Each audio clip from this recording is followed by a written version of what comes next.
ইরানের ওপর থেকে মার্কিন অবরোধ প্রত্যাহার এবং কৌশলগতভাবে গুরুত্বপূর্ণ সমুদ্র পথ হরমুজ প্রণালী পুনরায় উন্মুক্ত করার লক্ষ্যে যুক্তরাষ্ট্রকে একটি নতুন প্রস্তাব দিয়েছে তেহরান। মার্কিন সংবাদ মাধ্যম এক্সিওস এক প্রতিবেদনে জানিয়েছে, চলমান যুদ্ধ পরিস্থিতির অবসান ঘটাতে ইরানের পক্ষ থেকে এই প্রস্তাবটি পাকিস্তানি মধ্যস্থতাকারীদের মাধ্যমে ওয়াশিংটনের কাছে পৌঁছানো হয়েছে।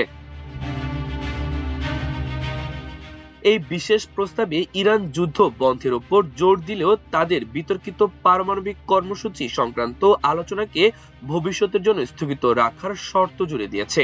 মার্কিন ও আঞ্চলিক বিভিন্ন সূত্রের বরাত দিয়ে প্রকাশিত এই প্রতিবেদনটি আন্তর্জাতিক মহলে ব্যাপক কৌতূহলের সৃষ্টি করেছে।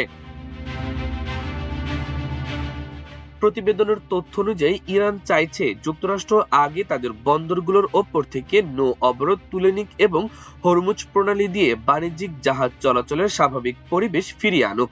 বিনিময়ে তেহরানও এই জলপথের ওপর থেকে তাদের সামরিক কড়াকড়ি শিথিল করতে এবং যুদ্ধবিরতিতে যেতে সম্মত আছে।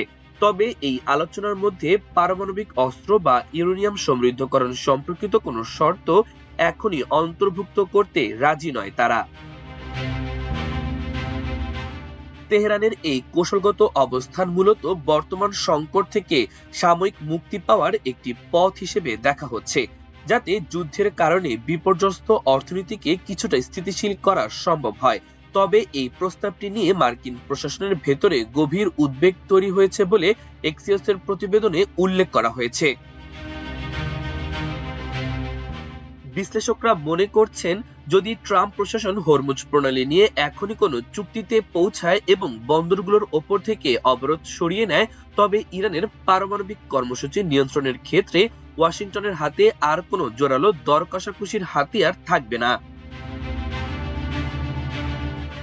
এর ফলে তেহরানকে তাদের সমৃদ্ধ ইউরেনিয়ামের মজুদ ত্যাগ করানো কিংবা অন্তত এক দশকের জন্য ইউরেনিয়াম সমৃদ্ধকরণ স্থগিত রাখার প্রতিশ্রুতি আদায় করা ট্রাম্পের জন্য প্রায় অসম্ভব হয়ে পড়বে।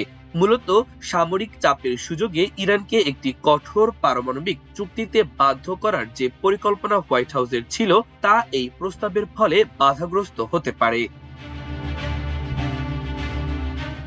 বর্তমানে পাকিস্তান এই সংঘাত নিরসনে একটি সক্রিয় সেতু হিসেবে কাজ করছে। ইসলামাবাদে অবস্থানরত মার্কিন ও ইরানি প্রতিনিধিদের গতিবিধি এই গুঞ্জনকে আরো জোরালো করেছে। একটি পর্দার অন্তরালের কূটনৈতিক প্রক্রিয়া বেশ দ্রুত গতিতে এগোচ্ছে।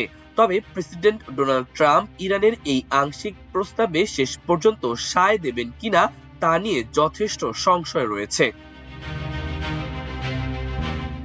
এদিকে রাশিয়ার সেন্ট পিটার্সবার্গে পৌঁছেছেন ইরানের পররাষ্ট্রমন্ত্রী আব্বাস আরাকচি। তিনি রুশ প্রেসিডেন্ট ভ্লাদিমির পুতিনের সঙ্গে বৈঠক করবেন।